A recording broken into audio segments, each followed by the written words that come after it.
आज है 13 अक्टूबर 2023 दिन शुक्रवार। Welcome back to clean news MP. चलिए देखते हैं मध्य प्रदेश की 25 फटाफट बड़ी खबरों को। इससे पहले आप न्यूज को कहां से देख रहे हैं हमें कमेंट में बताना बिल्कुल ना भूलें।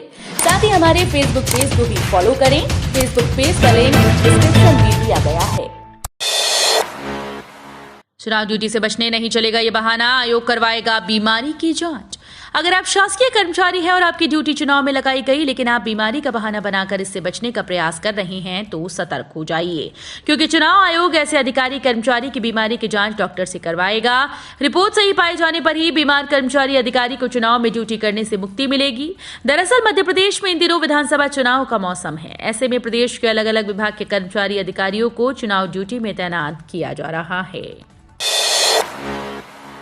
दिग्विजय सिंह बोले, ईडी, आईटी और सीबीआई है सरकार के हथियार, इनके जरिए गिराई कई प्रदेशों की सरकार। उज्जैन में कंप्यूटर बाबा की गौमाता बचाओ यात्रा का समापन हुआ। इसमें पूर्व मुख्यमंत्री दिग्विजय सिंह भी शामिल हुए। उन्होंने केंद्र सरकार पर जमकर निशाना साधा। महामंडलेश्वर कंप्यूटर बाबा द्वारा 26 सितंबर 2023 से चित्रकूट से गौमाता बचाओ यात्रा निकाली गई, जिसका समापन उज्जैन में हुआ। पूर्व मुख्यमंत्री दिग्विजय सिंह ने पहले मां शिप्रा का पूजन अर्चन कर उन्हें चुनरी उड़ाई और उसके बाद केंद्र सरकार को आड़े हाथों लेते हुए कहा कि ईडी और सीबीआई केंद्र सरकार के ऐसे राजनीतिक हथियार हैं जिससे इन्होंने अनेक सरकारें गिरा दी। चुनावी सभा में बोले सीएम शिवराज, जिस माटी ने बनाया उसे ही बदनाम कर रहे कमलनाथ। मुख्यमंत्री शिवराज सिंह चौहान ने गुरुवार को भोपाल की हुजूर विधानसभा में भाजपा प्रत्याशी रामेश्वर शर्मा के समर्थन में विशाल चुनावी सभा को संबोधित किया। उन्होंने कांग्रेस और कमलनाथ पर हमलावर होते हुए कहा कि कमलनाथ को जिस प्रदेश ने मुख्यमंत्री और सांसद बनाया उसी प्रदेश को वो बदनाम करते हैं। वो कहते हैं कि ये बेईमानों का प्रदेश है, चौपट प्रदेश है। कहते हैं ये भ्रष्टाचारियों का प्रदेश है। पहले कहते थे भारत महान नहीं बदनाम है। क्या यही कांग्रेस की सोच है? डीलर भी अब ई कॉमर्स प्लेटफॉर्म से बेच सकता है सामान। पहले कंपोजिशन स्कीम में रजिस्टर्ड व्यापारी ई कॉमर्स पोर्टल पर सामान नहीं बेच सकता था, अब राहत मिल गई। कंपोजिशन डीलर्स को भी ई कॉमर्स प्लेटफॉर्म पर अपना माल बेचने की छूट मिल गई। जीएसटी में हुए ताजा निर्णयों और बदलाव की समीक्षा करते हुए विशेषज्ञ सुनील पी जैन ने ये बात कही। प्रियंका गांधी का मंडला में पढ़ो पढ़ाओ योजना का वादा। कांग्रेस महासचिव प्रियंका गांधी वाड्रा ने मध्य प्रदेश के मंडला में जन आक्रोश रैली में हिस्सा लिया। प्रियंका गांधी ने इस दौरान जहां मौजूदा बीजेपी सरकार पर हमला किया तो साथ ही कांग्रेस की तरफ से बच्चों की शिक्षा के लिए आर्थिक सहायता देने का भी वादा किया। प्रियंका गांधी ने घोषणा की कि अगर राज्य में कांग्रेस की सरकार बनती है तो फिर बच्चों को पढ़ो पढ़ाओ योजना के तहत आर्थिक मदद दी जाएगी। भाजपा में मिला एक और बागी, कहा मौका मिला तो कांग्रेस, नहीं तो लड़ूंगा निर्दलीय चुनाव। भाजपा की चौथी लिस्ट जारी होने के बाद कटनी जिले की मुड़वारा विधानसभा में बीजेपी नेताओं की नाराजगी सामने आने लगी। विनय ज्योति दीक्षित निर्दलीय चुनाव लड़ने की बात कह चुकी हैं। अब समाजसेवी और दिग्गज नेताओं में शुमार संतोष शुक्ला ने निर्दलीय और कांग्रेस से चुनाव लड़ने की बात कही। 25 चिन्हित प्रकरणों के निराकरण के आदेश का विरोध करने वाले इंदौर के 1700 वकीलों की बढ़ी परेशानी। 3 माह में 25 चिन्हित प्रकरणों के निराकरण के आदेश का विरोध करते हुए कार्य से विरत रहने वाले वकीलों की परेशानी बढ़ गई। हाईकोर्ट के आदेश के बाद इस मामले में वकीलों के खिलाफ अवमानना प्रकरण दर्ज हुए थे। इन प्रकरणों की सुनवाई इंदौर के बजाय जबलपुर में होगी। ऐसे में इन वकीलों को सुनवाई के दौरान जबलपुर उपस्थित होना पड़ेगा। उज्जैन में हुआ अनोखा आयोजन। रामघाट पर 5000 गायों को मोक्ष प्रदान करने के लिए श्राद्ध तर्पण। इन दिनों श्राद्ध पक्ष चल रहा है। सभी अपने पितरों को मोक्ष प्रदान करने के लिए श्राद्ध में तर्पण कर रहे हैं, लेकिन उज्जैन के रामघाट पर एक संत ने उनके आश्रम में अब तक मृत गायों को मोक्ष प्रदान करने के लिए श्राद्ध तर्पण का आयोजन किया। इसमें बचकों ने मंत्रोच्चार किया और खुद संत ने 5000 गायों का श्राद्ध कर तर्पण किया। मंदसौर के अंकुश भंडारी को गूगल चैंपियन पुरस्कार, स्टार्टअप के लिए सिंगापुर में किया सम्मानित। मध्य प्रदेश के मंदसौर जिले के अंकुश भंडारी को गूगल फॉर एजुकेशन द्वारा सिंगापुर में आयोजित कार्यक्रम में स्टार्टअप के लिए गूगल चैंपियन पुरस्कार दिया गया। अंकुश बीते 2 सालों में 25 देशों के लगभग 3000 स्कूल्स और कॉलेजेस के 10,000 से अधिक शिक्षकों को प्रशिक्षित कर चुके हैं। आज शिक्षकों को प्रौद्योगिकी के क्षेत्र में कुशल बनाने का उनका काम लगभग सभी के लिए प्रेरणा है।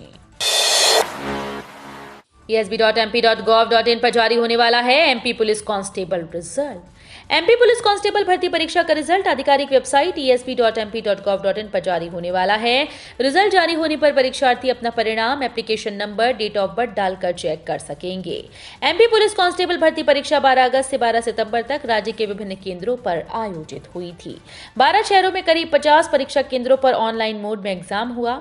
पुलिस कांस्टेबल 7,411 पदों के लिए 8.70 लाख अभ्यर्थियों ने आवेदन किया था। चुनाव में ड्यूटी लगी तो छुट्टी के लिए आए आवेदन। मेरे बच्चे छोटे हैं, मेरी तो किडनी खराब है। विधानसभा चुनाव के लिए आचार संहिता लागू होने को अभी 3 दिन ही हुए हैं और चुनाव में ड्यूटी से बचने के लिए कर्मचारियों की बहानेबाजी शुरू हो गई। कोई गंभीर बीमारी के चलते छुट्टी मांग रहा है तो किसी ने बच्चे को संभालने में आ रही दिक्कत का हवाला देकर अवकाश का आवेदन दिया। कलेक्ट्रेट के एनआईसी कार्यालय में कर्मचारियों के आवेदन देने का सिलसिला जारी है। उमा भारती का कांग्रेस पर निशाना, बोली उल्टा पड़ेगा श्राद्ध का दांव।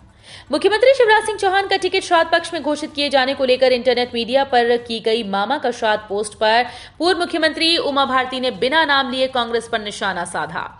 वरिष्ठ भाजपा नेत्री ने कहा कि श्राद्ध का ये दांव विरोधियों को भारी पड़ेगा। उन्होंने कहा कि जिसने भी पोस्ट करने का काम किया वो निंदनीय है, उसको खोजिए और आपराधिक प्रकरण दर्ज कीजिए। लेकिन सच्चाई ये है कि किसी के जीवित रहते हुए उसका श्राद्ध कर देने से उसकी आयु बढ़ जाती है, इसलिए श्राद्ध का दांव उल्टा पड़ेगा। शिवराज की आयु बढ़ेगी और स्वास्थ्य ठीक रहेगा। एनएसयूआई ने मध्य प्रदेश आयुर्विज्ञान विश्वविद्यालय के कुलपति को लिखा पत्र, पर्यवेक्षक रजनी नायर को हटाने की मांग। मध्य प्रदेश आयुर्विज्ञान विश्वविद्यालय एक बार फिर से सुर्खियों में है। दरअसल विश्वविद्यालय प्रशासन ने विवादित स्टाफ नर्स रजनी नायर को आयुर्वेद की प्रायोगिक परीक्षा के लिए पर्यवेक्षक बनाया, जिसका एनएसयूआई विरोध कर रही है। इसे लेकर उन्होंने कुलपति को पत्र लिखा और हटाने की मांग की। मांग न मानने पर उन्होंने आंदोलन की चेतावनी दी। एनएसयूआई मेडिकल विंग के प्रदेश समन्वयक रवि परमार ने मध्य प्रदेश आयुर्विज्ञान विश्वविद्यालय के कुलपति को पत्र लिखा है। भोपाल की सीट पर फंसा पेच, भाजपा नहीं कर पा रही टिकट तय। मध्य प्रदेश विधानसभा चुनाव में भाजपा ने भोपाल की 7 विधानसभा सीट्स में से 6 पर प्रत्याशी घोषित कर दिए। हालांकि एक सीट ऐसी है जिस पर अभी भी पेच फंसा हुआ है। यहां भाजपा को नाम घोषित करने में मुश्किलें पेश आ रही हैं। ये बात हो रही है भोपाल की दक्षिण पश्चिम विधानसभा सीट की। ग्वालियर जेल भरो आंदोलन में शामिल होने आ रहे भीम आर्मी चीफ चंद्रशेखर आजाद और सपा विधायक अतुल प्रधान को मुरैना पुलिस ने रोका। भीम आर्मी प्रमुख चंद्रशेखर आजाद, राष्ट्रीय युवा गुर्जर स्वाभिमान संघर्ष समिति के अध्यक्ष रविंद्र भाटी, समाजवादी पार्टी के सांसद अतुल प्रधान सहित अन्य कई नेताओं को मुरैना पुलिस ने सराय छोला थाना क्षेत्र के अल्लाह बेली चौकी पर बने चेकिंग पॉइंट पर रोक लिया है। इस राज्य में कर निरीक्षक की निकली भर्ती, स्नातक पास करें आवेदन। मध्य प्रदेश के वाणिज्यिक कर विभाग में वाणिज्यिक कर निरीक्षक और कराधान सहायक के पदों पर भर्ती चल रही है। एमपी के युवाओं के पास मौका है कि वे इस भर्ती में शामिल हों। दोनों ही पदों के लिए आवेदन आधिकारिक वेबसाइट mptex.mp.gov.in पर जाकर करना होगा। आवेदन पत्र जमा करने की आखिरी तारीख 20 अक्टूबर 2023 रात 11:59 तक है। टिकट नहीं मिलने से नाराज सुधीर यादव का बीजेपी से इस्तीफा, दूसरी पार्टी का थाम सकते हैं दामन। मध्य प्रदेश के सागर जिले में बंडा विधानसभा से टिकट न मिलने के बाद बगावती तेवर अपनाए भाजपा नेता सुधीर यादव ने पार्टी से इस्तीफा दे दिया। उन्होंने फेसबुक पेज पर पोस्ट डालकर इस्तीफे का ऐलान किया। सुधीर यादव सागर जिले में यादवों के बड़े नेता हैं और उनकी स्थिति पर से भाजपा की मुश्किलें बढ़ सकती हैं। यादव समाज का वोट बैंक भाजपा से छिटक सकता है। एक पोस्ट के 500 और वीडियो के 5000 प्रत्याशी के खाते में जुड़ेगा खर्चा, चुनाव आयोग ने बढ़ाई टेंशन। मध्य प्रदेश विधानसभा के मद्देनजर आचार संहिता लगने के बाद अब प्रत्याशी को सोशल मीडिया पर पोस्ट डालना महंगा पड़ सकता है। शाजापुर कलेक्टर किशोर कन्याल ने आदेश दिया कि कोई आदमी या प्रत्याशी अगर सोशल मीडिया पर पार्टी की पोस्ट डालता है तो उसके लिए पैसे लगेंगे और वो खर्च प्रत्याशी चुनाव के प्रचार में जुड़ जाएगा। इसके लिए डीएम शाजापुर ने सोशल मीडिया पर पोस्ट के लिए रेट तय कर दिए हैं। कांग्रेस पार्षद को कारावास की सजा, निर्वाचन शून्य 5 साल तक नहीं लड़ सकेंगे चुनाव। कटनी नगर निगम के कांग्रेस पार्षद संदीप यादव का निर्वाचन शून्य हो गया। जबलपुर संभाग आयुक्त ने न्यायालय द्वारा 2 अलग अलग मामलों में सजा देने के बाद आदेश जारी करते हुए निर्वाचन शून्य करने की कार्रवाई की। यही नहीं, पार्षद संदीप यादव अब अगले 5 वर्षों तक फिर से चुनाव न लड़ सके, इसके लिए भी निर्देश जारी किए गए हैं। G20 के बाद अब P20 का आयोजन। G20 के सफल आयोजन के बाद दिल्ली में P20 का आयोजन हो रहा है। ये कार्यक्रम द्वारका के India international convention and expo centre में 14 अक्टूबर तक चलेगा। इस सम्मेलन में 27 देशों के प्रतिनिधि हिस्सा ले रहे हैं। इसे लेकर सुरक्षा के पुख्ता इंतजाम किए गए हैं। गंगाजल पर लग रहा GST, ये है सच्चाई। गंगाजल समेत तमाम पूजा सामग्रियों पर GST लगाए जाने की खबरों का central board of excise and custom विभाग ने खंडन किया। CBIC ने कहा कि गंगाजल पर GST लगाने की कुछ मीडिया रिपोर्ट सामने आई। मई 2017 और जून 2017 को हुई GST काउंसिल की बैठक में पूजा सामग्रियों पर GST लगाने के संबंध में चर्चा हुई। इस बैठक में गंगाजल समेत तमाम पूजा सामग्री को GST से मुक्त रखने का फैसला लिया गया था। मुकेश अंबानी फिर भारत के सबसे अमीर व्यक्ति। मुकेश अंबानी एक बार फिर से भारत के सबसे अमीर व्यक्ति बन गए हैं। फोर्ब्स की सूची में रिलायंस इंडस्ट्रीज के अध्यक्ष और प्रबंध निदेशक मुकेश अंबानी 92 बिलियन डॉलर की कुल संपत्ति के साथ भारत के 100 सबसे अमीरों की लिस्ट में पहला स्थान हासिल किया। उन्होंने एक बार फिर से अडानी ग्रुप के चेयरमैन गौतम अडानी को पीछे छोड़ दिया, जो दूसरे स्थान पर खिसक गए हैं। पेटीएम पेमेंट बैंक पर RBI की बड़ी कार्रवाई, 5.39 करोड़ का लगाया जुर्माना। RBI ने गुरुवार को कहा कि उसने पेटीएम पेमेंट्स बैंक KYC नियमों सहित कुछ प्रावधानों का अनुपालन न करने के लिए 5.39 करोड़ रुपए का जुर्माना लगाया। केंद्रीय बैंक ने भुगतान बैंकों के लाइसेंस के लिए RBI दिशा निर्देश बैंकों में साइबर सुरक्षा ढांचा और UPI पारिस्थितिकी तंत्र सहित मोबाइल बैंकिंग अनुप्रयोगों को सुरक्षित करने से संबंधित कुछ प्रावधानों का अनुपालन न करने का भी पता लगाया है। देश में सबसे गर्म शहरों में मध्य प्रदेश का सीधी तीसरे क्रम पर। शनिवार से बदलेगा मौसम।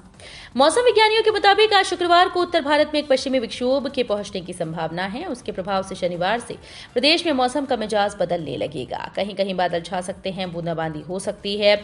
मौसम विज्ञान केंद्र से मिली जानकारी के मुताबिक वर्तमान में कोई प्रभावी मौसम प्रणाली सक्रिय नहीं है। भोपाल मंडल में प्रस्तावित ब्लॉक निरस्त। इंदौर की 3 जोड़ी ट्रेन निर्धारित समय पर चलेंगी। भोपाल मंडल के बुधनी बरखेड़ा घाट सेक्शन में तीसरी लाइन को कमीशन करने के लिए 14 से 28 अक्टूबर तक ब्लॉक लिया गया था। प्रस्तावित ब्लॉक के कारण इंदौर से चलने वाली 3 जोड़ी ट्रेन निरस्त और 1 ट्रेन परिवर्तित मार्ग से चलनी थी, लेकिन रेलवे ने इस ब्लॉक को स्थगित कर दिया है। इससे इंदौर से चलने वाली ट्रेन अपने पूर्व निर्धारित समय और मार्ग के अनुसार चलेंगी। तो ये थी आज की 25 फटाफट बड़ी खबरें। अगर आपको न्यूज पसंद आई हो तो वीडियो को लाइक और शेयर जरूर करें। धन्यवाद।